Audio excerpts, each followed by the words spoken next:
पंजाब के सभी लोगों को, भाइयों बहनों, माताओं, बुजुर्गों, बच्चों, सभी लोगों को मेरा नमस्कार, सबको सत श्री अकाल। पिछले 1-1.5 महीने से मेरे पास पंजाब के अलग अलग इलाकों से, अलग अलग क्षेत्रों से टीचर्स मिलने के लिए आ रहे हैं।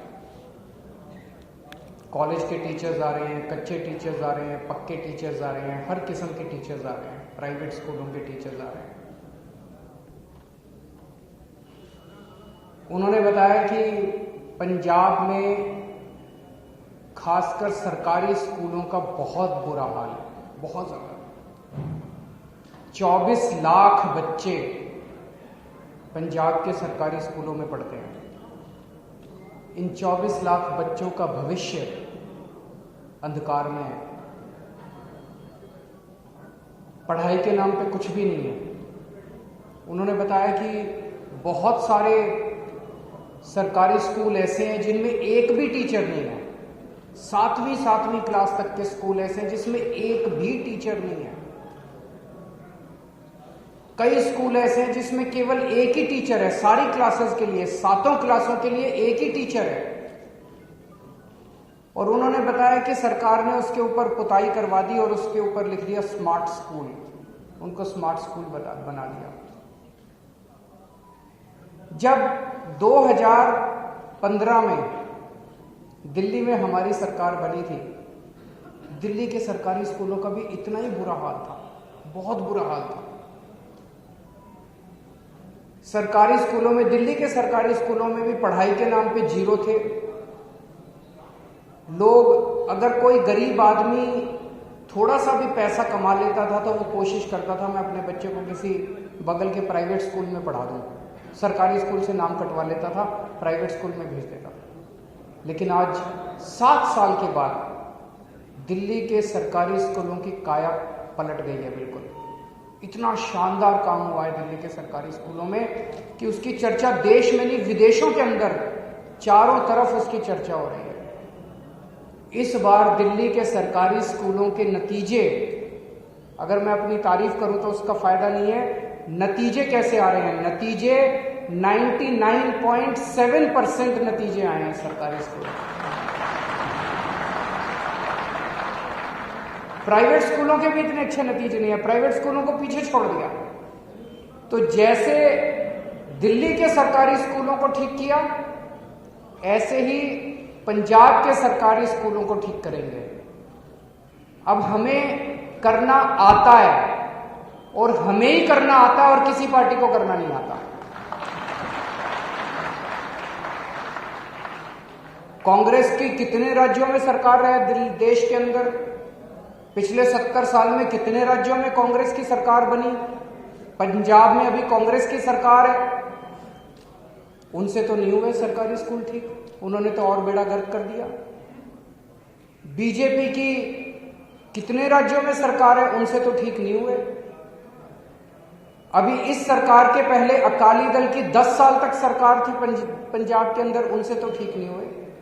आम आदमी पार्टी ने एक ही बार में, एक मौका दिया था, दिल्ली की जनता ने एक ही बार में 5 साल के अंदर दिल्ली के सरकारी स्कूलों का कायाकल्प कर दिया। पंजाब के सरकारी स्कूलों को भी ठीक करेंगे। लेकिन आज मैं पंजाब के सारे टीचर्स को, चाहे वो कॉलेज के टीचर्स हो, चाहे कच्चे टीचर्स हो, चाहे पक्के टीचर्स हो, पंजाब के सारे टीचर्स को, अध्यापक जो होते हैं, टीचर्स जो होते हैं, वो समाज का सबसे महत्वपूर्ण हिस्सा होते हैं, सबसे मानयोग होते हैं, सबसे रिस्पेक्टेड होते हैं। मैं उन सबको आज आमंत्रित करता हूं, उनका आह्वान करता हूं कि जो हम पंजाब का पुनर्निर्माण करने जा रहे हैं, ये जो हमने बीड़ा उठाया है कि पंजाब को ठीक करना है, बिना शिक्षा को ठीक किए हम पंजाब को ठीक नहीं कर सकते। हमें अपने बच्चों का, अगर भविष्य, जब तक हम बच्चों का भविष्य ठीक नहीं करेंगे तब तक पंजाब ठीक नहीं हो सकता।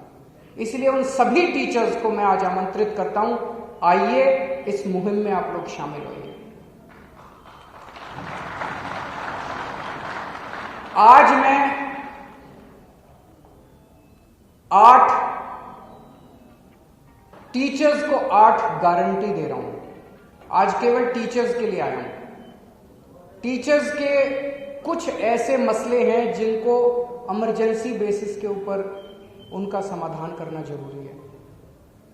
इन 8 मुद्दों के ऊपर 8 गारंटी मैं टीचर्स को दे रहा हूं। पहली, आपके साथ मिलकर दिल्ली के अंदर जो सुधार हुए, वो सुधार केजरीवाल ने नहीं किए, वो सुधार मनीष सिसोदिया ने नहीं किए। दिल्ली के अंदर शिक्षा के क्षेत्र में जितने सुधार हुए वो दिल्ली के टीचर्स ने किए। हमने तो केवल अच्छा माहौल दिया था उनको, हमने अच्छा माहौल दिया और दिल्ली के टीचर्स ने कमाल करके दिखा दिया, जादू करके दिखा दिया। सो पहली गारंटी ये है कि पंजाब के अंदर भी माहौल बदलेंगे, टीचर्स को अच्छा माहौल देंगे और टीचर्स के साथ मिलके पंजाब के शिक्षा के क्षेत्र में क्रांति लेके आएंगे, जैसे दिल्ली के अंदर लेके आए थे। ये हमारी सभी टीचर्स को और पेरेंट्स को गारंटी है। इसका मैं पूरा मसौदा तैयार कर रहा हूं मनीष सिसोदिया जी के साथ। कुछ दिन के बाद मैं दोबारा आऊंगा आपके बीच में, उस दिन शिक्षा पे बात करेंगे, आज केवल टीचर्स की बात कर रहे हैं। दूसरा, मेरे पास कुछ टीचर्स मिलने के लिए आए, बोले जी 18 साल हो गए हमको काम करते हैं, अभी तक कच्चे हैं। मैंने उनसे पूछा कितनी तनख्वाह मिलती है। भगवंत मान जी भी मेरे साथ बैठे थे कल। मैंने पूछा कितनी तनख्वाह मिलती है। आपको जान के ताज्जुब होगा, 18 साल काम करने के बाद एक टीचर को 10,000 रुपए महीना तनख्वाह मिलती है। इतनी दुर्गति टीचर्स की, इतना अपमान टीचर्स का। दिल्ली के अंदर न्यूनतम मिनिमम वेज, अनस्किल्ड लेबर, अगर कोई अनस्किल्ड लेबर 1 महीना काम करता है तो उसको मिनिमम वेज 15,000 रुपए मिलते हैं दिल्ली के अंदर। टीचर्स को यहां पे मिनिमम वेज भी नहीं मिलता, मिनिमम वेज के बराबर भी नहीं मिलता उनको केवल 10,000 रुपए महीना टीचर्स को मिलता है। और वो बोले जी 10,000 तो मैक्सिमम है। कई टीचर्स ऐसे हैं जो 3,000 रुपए काम कर रहे हैं, कई टीचर्स ऐसे हैं जो 5,000 रुपए काम कर रहे हैं। 18 साल काम करने के बाद भी कोई आउटसोर्सिंग पे है, कोई कॉन्ट्रैक्ट पे है। तो सबसे पहली चीज, सरकार बनने के तुरंत बाद जितने टीचर्स आउटसोर्सिंग पे काम कर रहे हैं और जितने टीचर्स ठेके पे काम कर रहे हैं, उन सब लोगों को पक्का किया जाएगा।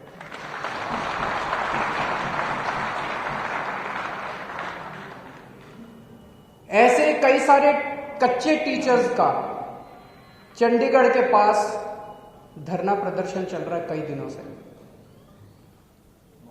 मुझे पता चला कि चंडीगढ़ के पास एक जगह एक पानी की टंकी के ऊपर एक महिला टीचर और 2 पुरुष टीचर कई दिनों से पानी की टंकी के ऊपर चढ़े हुए हैं। उन्होंने दशहरा, दिवाली, करवा चौथ सारे त्योहार पानी की टंकी के ऊपर मनाए हैं। ये बेहद दुख की बात है। जिन टीचर्स को क्लासों में होना चाहिए पढ़ाने के, कि आप इन टीचर्स की डिमांड्स को तुरंत पूरा कीजिए। या तो आप पूरा कीजिए, नहीं तो हमारी सरकार बनने के बाद हम पूरा करेंगे। और कुछ दिन के बाद अगर चन्नी साहब ने इनकी डिमांड्स पूरी नहीं की और ये तब भी धरने पे हुए, तो अगली विजिट में जब मैं आऊंगा, मैं उनके धरने पे उनसे मिलने के लिए जाऊंगा। तो पहली डिमांड थी कि शानदार शिक्षा व्यवस्था बनाएंगे। दूसरा, कच्चे टीचर्स को पक्का किया जाएगा, चाहे वो आउटसोर्स हो चाहे कॉन्ट्रैक्ट वाले हों। तीसरा, जो ट्रांसफर पॉलिसी है वो बहुत गड़बड़ है।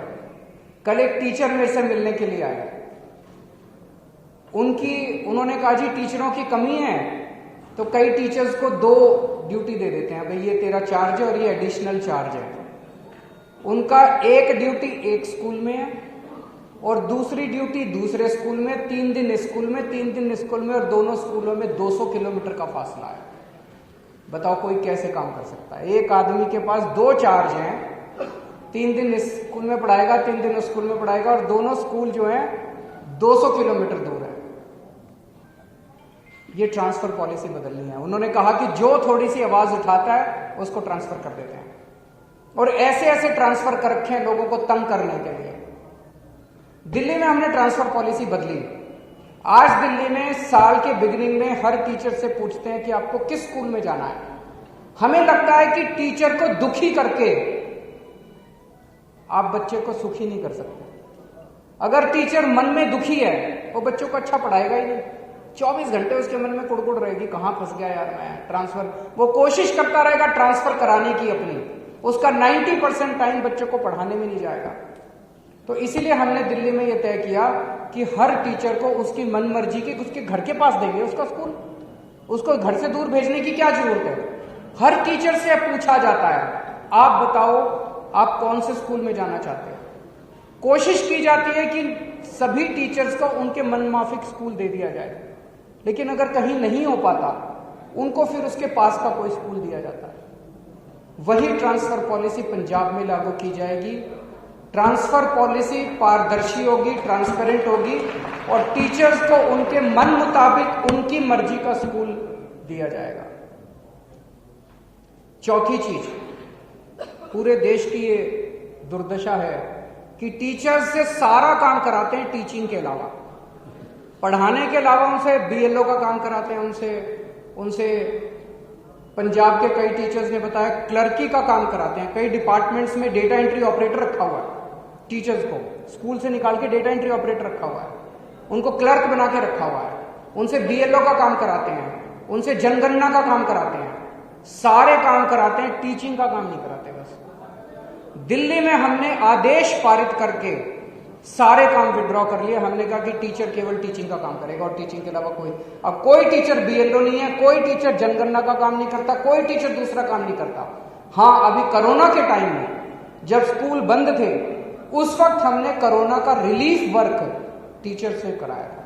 इसके अलावा टीचर से कोई दूसरा काम नहीं कराया जाता। जैसे दिल्ली में किया ऐसे पंजाब में भी टीचर्स के से जो नॉन टीचिंग का सारा काम है वो वापस लिया जाएगा, उनसे कोई दूसरा काम नहीं कराया जाएगा। पंजाब के अंदर टीचर्स की ढेरों वैकेंसीज हैं। एक तरफ टीचर्स की वैकेंसीज हैं और दूसरी तरफ टीचर्स बेरोजगार घूम रहे हैं। तुरंत जैसे सरकार बनती है ये सारी वैकेंसीज एग्जाम लेके सारी वैकेंसीज तुरंत भरी जाएंगी, ताकि बच्चों को और पेरेंट्स को अपने टीचर्स मिल सकें और टीचर्स को रोजगार मिल सके। जैसा मैंने कहा कि दिल्ली के अंदर इतनी शानदार जो व्यवस्था हुई शिक्षा की वो टीचर्स ने करी। उन टीचर्स को ट्रेनिंग देने के लिए और मोटिवेट करने के लिए आपको जान के ताज्जुब होगा, हमने टीचर्स को और प्रिंसिपल्स को विदेशों में भेजा ट्रेनिंग करने के लिए।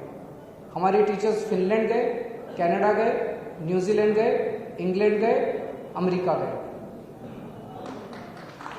तो जैसे दिल्ली के टीचर्स को और आईएम लखनऊ, आईएम अहमदाबाद और आईएम एक दो और आईएम्स के साथ टाई अप करके वहां उनको ट्रेनिंग के लिए भेजा, जैसे दिल्ली के टीचर्स को हमने विदेशों में और मैनेजमेंट इंस्टीट्यूट्स में भेजा, ऐसे पंजाब के टीचर्स को भी हम ट्रेनिंग करवाने के लिए विदेशों में भेजेंगे। छठा, अभी टीचर्स को टाइम पे प्रमोशन नहीं मिलता पंजाब में। अगर किसी को प्रमोशन लेनी है, कोई पॉलिसी नहीं है प्रमोशन की, तो हर आदमी को प्रमोशन लेने के लिए हाईकोर्ट जाना पड़ता है। ये बंद किया जाएगा, टाइम बाउंड प्रमोशन किया जाएगा, सबको टाइम पे प्रमोशन मिला करेंगे। और आखिरी 8वीं बात, सभी टीचर्स को और उनके परिवार के लोगों को कैशलेस मेडिकल व्यवस्था का उनके लिए इंतजाम किया जाएगा। दिल्ली के अंदर भी हमने किया है सभी टीचर्स के लिए, यहां भी किया जाएगा। मैं सभी टीचर्स को आज आह्वान करना चाहता हूं, आप लोगों ने अकाली दल को भी देखा, आप लोगों ने कांग्रेस को भी देखा, एक मौका आम आदमी पार्टी को भी देके देखो, कोई फर्क नहीं पड़ता। एक मौका आम आदमी पार्टी को देके देखो, जैसे दिल्ली में परिवर्तन किया ऐसे पंजाब में भी परिवर्तन करेंगे। मेरी सभी टीचर्स से गुजारिश है हाथ जोड़ के कि ये जो चुनाव आ रहे हैं, ये चुनाव पूरे पंजाब का भविष्य बदल सकते हैं। तो आप सब लोग भी अपने दोस्तों को, यार दोस्तों को, रिश्तेदारों को जरूर कहें कि वो बढ़ चढ़ के आम आदमी पार्टी को वोट दें, झाड़ू को वोट दें, ताकि हम नया पंजाब बना सकें। बहुत बहुत शुक्रिया। कोई सवाल?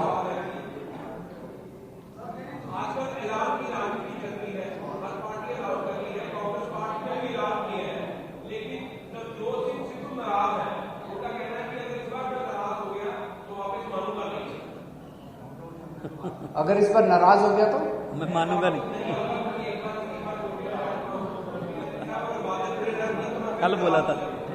एक्चुअली मैं ये देख रहा हूं, सिद्धू साहब ने जैसे कल बोला, स्टेज से बोला, मैं उनकी हिम्मत की दाद देता हूं। उन्होंने कहा, चन्नी साहब ने बोला कि मैंने रेत माफिया खत्म कर दिया। चन्नी साहब ने कहा कि मैंने रेत 5 रुपए फुट कर दिया। तुरंत सिद्धू साहब ने कहा कि गलत है, झूठ बोल रहे हैं, रेत अभी 5 रुपए नहीं हुआ, रेत 20 रुपए मिल रहा है, रेत माफिया अभी खत्म नहीं हुआ। मैं उनकी हिम्मत की दाद देता हूं। उन्होंने खुद ही कहा कि चन्नी साहब जितने वादे कर रहे हैं झूठ बोल रहे हैं, जितने ऐलान कर रहे हैं झूठ बोल रहे हैं। सिद्धू साहब जनता के मुद्दे उठा रहे हैं, लेकिन सारी कांग्रेस उनको दबाने में, पहले कैप्टन साहब उनको दबाते थे, अब चन्नी साहब उनको दबाने में लगे हुए, सारी कांग्रेस उनको दबाने में लगी हुई। पर बात तो ठीक बोल रहे हैं, क्योंकि चन्नी साहब ने कहा कि बिजली मुफ्त करेंगे। अभी तक तो पूरे, आपकी बिजली मुफ्त हो गई? आपकी किसी की बिजली मुफ्त हुई? यहाँ पे इतने पत्रकार, किसी की बिजली मुफ्त हुई? किसी की बिजली मुफ्त नहीं हुई। देखो चन्नी साहब, कल मैं अभी आ रहा था, बड़े बड़े होर्डिंग लगे हुए थे, बिजली मुफ्त कर दी चन्नी, गल घर घर घर गल चली चन्नी मसले हल करता है। तो मैंने तो जनता से पूछा जी बिजली मुफ्त हो गई? बोले जी नहीं हुई। चन्नी साहब ने कहा था मैं मोहल्ला क्लिनिक बनाऊंगा, एक मोहल्ला क्लिनिक नहीं बना पूरे पंजाब में। चन्नी साहब ने व्यापारियों को बोला मैं भ्रष्टाचार खत्म कर दूंगा, कोई भ्रष्टाचार खत्म नहीं हुआ। कल चन्नी साहब कह के आए हैं ऑटो वालों को कि मैं तुम्हारे चालान खत्म कर दूंगा, देखते हैं होते हैं कि नहीं होते।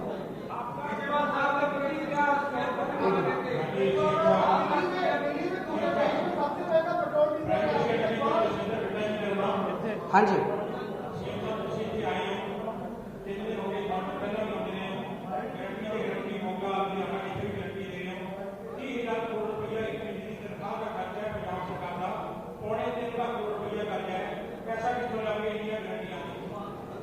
देखो जी, पहली चीज, कल मैं इनके बयान सुन रहा था, सारे कांग्रेस, चन्नी साहब के, सिद्धू साहब के, और भी कांग्रेसी, सारे जने क्या कह रहे थे? पंजाब का खजाना खाली हो गया, पंजाब का खजाना खाली हो गया। पंजाब किसने करा भाई पंजाब का खजाना खाली? 5 साल तो तुम्हारी सरकार थी, तुमने करा क्या? लूट लिया तुम लोगों ने? किसने करा पंजाब का खजाना खाली? जवाब देना चाहिए इनको। 5 साल के बाद जब दूसरा चुनाव आ रहा है, कह रहे पंजाब का खजाना खाली हो गया। तुमसे पहले 10 साल अकाली वाले थे, 5 साल तुम, 15 साल में तुम लोगों ने मिलकर लूट लिया पंजाब को, अब कह रहे हो पंजाब का खजाना खाली हो गया। 1 मिनट, हमारी सरकार बनेगी, सबसे पहले इसकी जांच करवाएंगे कि पंजाब का खजाना खाली किसने करा, इसकी जांच कराएंगे। दूसरी चीज, जब दिल्ली में हमारी सरकार बनी थी, उसके पहले 15 साल कांग्रेस की सरकार थी, वो भी दिल्ली का खजाना खाली करके गए थे। उस टाइम भी शीला दीक्षित जी कहती थी दिल्ली का खजाना खाली, दिल्ली का खजाना खाली। केजरीवाल को खजाना भरना भी आता है, जांच भी करनी आती है। तो जो लोग कह रहे हैं खजाना खाली हो गया, उनसे सरकार नहीं चलती, इस्तीफा दे दें, हम सरकार चला के दिखा देंगे, खजाना भर के भी दिखा देंगे। चन्नी साहब को मैं टीवी में देखता हूं, उनके खब्बे पास से रेता माफिया बैठा होता है और सज्जे पास से ट्रांसपोर्ट माफिया बैठा होता है। सारा खजाना तो वहीं से निकल आएगा, उनकी कैबिनेट को संभाल लें, वो उनका सारा खजाना भर जाएगा अगर वो अपनी कैबिनेट संभाल लें।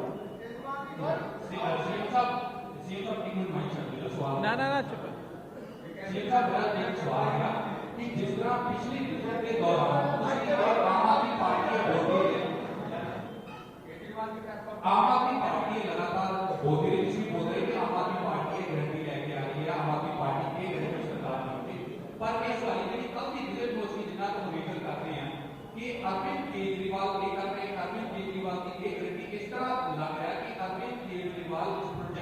सर कि एक शिफ्ट ये चीज जो आज का मोदी ब्रांडिंग मुझे इस तरह नजर आ रहा है कि केजरीवाल एक खुद को प्रोजेक्ट कर रहे। दूसरा सवाल सर के नाल जुड़िया हुआ है कि ਤੁਸੀਂ गारंटी दे रहे हो पंजाब भर के ਵਿੱਚ पर ਤੁਹਾਡੇ ਆਪਣੇ ਐਮਐਲਏ ਜਿਹੜੇ ਆ ਸ਼ਾਇਦ ਉਸ ਦੀ ਯਕੀਨ ਨਹੀਂ ਕਰ ਰਹੇ ਨੇ ਕੀ ਹੈ ਤੁਹਾਡੇ ਵਿਜ਼ਿਟ ਤੋਂ ਪਹਿਲਾਂ ਹੀ ਕਿਉਂ ਸਿਟਿੰਗ ਐਮਐਲਏ नाराज हो के पार्टी छड़ रहे हैं सर क्लियरली का थोड़ा इलैबोरेट करके जवाब दें। खूब इलैबोरेट करांगा जी, चिंता ना करो तुसी।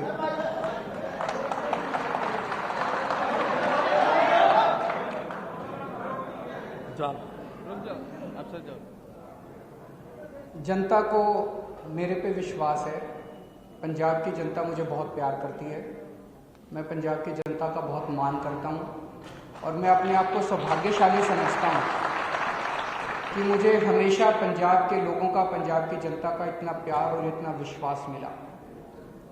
तो जब मैं गारंटी देता हूँ, मैं कहता हूँ केजरीवाल की पहली गारंटी, तो जनता कहती है हाँ ये बंदा पूरी करेगा गारंटी। मैं कहता हूँ केजरीवाल की दूसरी गारंटी, तो जनता कहती है जी हाँ यह बंदा पूरी करेगा गारंटी। तो उसका तो मकसद ये है, आप अगर जिस दिशा में पूछ रहे हैं केजरीवाल सीएम का कैंडिडेट नहीं है, मैं पहले भी कह चुका था।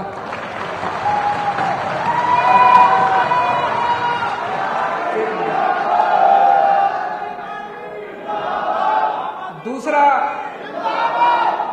जो आपने प्रश्न पूछा एमएलए का, देखिए हर पार्टी में होता है कि जिसको टिकट नहीं मिलती वो नाराज हो जाते हैं, उनको मनाने की कोशिश की जाती है, कुछ लोग मान जाते हैं, कुछ लोग नाराज होकर दूसरी पार्टियों में चले जाते हैं। कांग्रेस में भी बहुत सारे लोग हमारे संपर्क में हैं, पर हम उनका कचरा लेना नहीं चाहते। अगर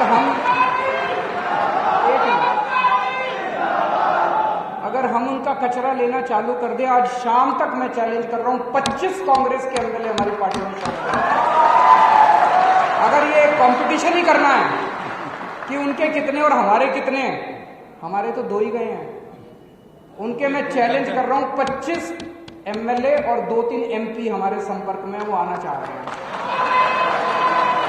तो ये गंदी राजनीति है, ये गंदी राजनीति है, हम इसमें नहीं पड़ते।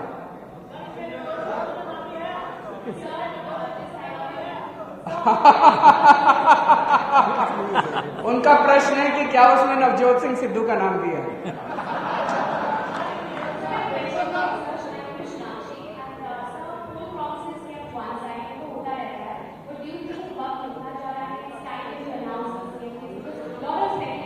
देखो 2-3 चीजें सीएम फेस का पूछ रही हैं, मेरे को पता था ये तो पूछेंगे ही।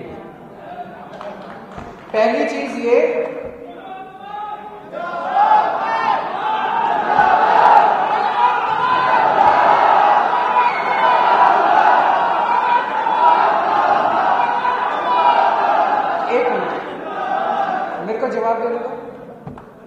मेरे को पता था ये पूछेंगे।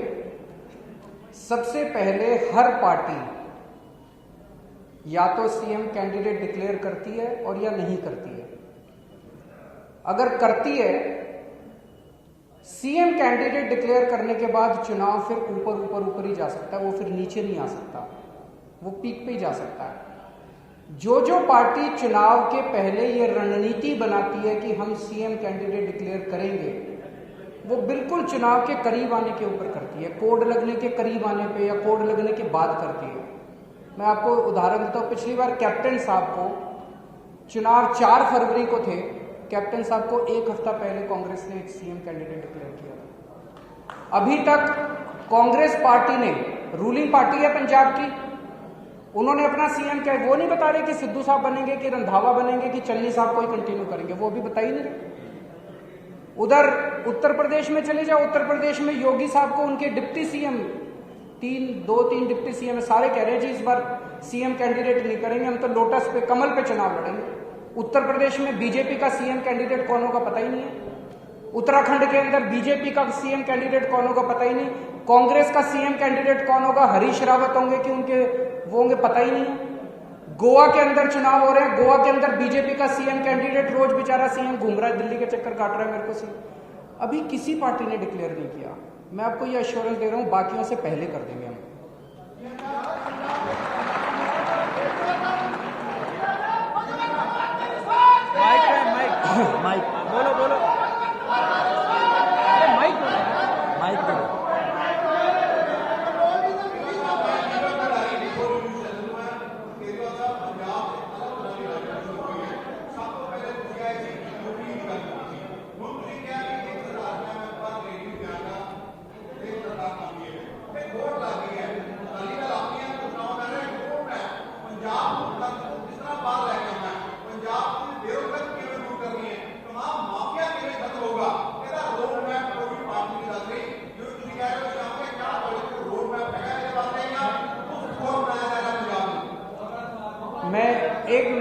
रहे हैं कि क्या पंजाब को मुफ्त खोर बनाया जा रहा है। मेरे को बुरा मत मानना, इस शब्द से आपत्ति है। क्या हमारे पंजाब की सारी महिलाएं मुफ्त खोर हैं? मैं पूछ रहा हूं मुफ्त। सुनिए ना, जवाब सुन तो लीजिए। हमारे पंजाब की महिलाएं मुफ्त खोर नहीं हैं। अगर मैं किसी महिला की जेब में 1000 रुपए महीने डाल देता हूं और वो बच्ची अच्छी शिक्षा ले लेती है, उससे वो बच्ची कॉलेज चली जाती है, किताबें खरीद लेती है। अगर किसी गृहिणी की जेब में 1000 रुपए आ जाते हैं, वो अपने बच्चों के लिए पढ़ाई अच्छी कर लेती है। किसी माँ की जेब में 1000 रुपए आ जाते हैं, वो उसके घर बेटी आई हुई है, उस बेटी को थोड़े से पैसे दे देती है। इसमें क्या मुफ्तखोरी क्या है? वेस्टर्न कंट्रीज में इसको कहते हैं सोशल सिक्योरिटी।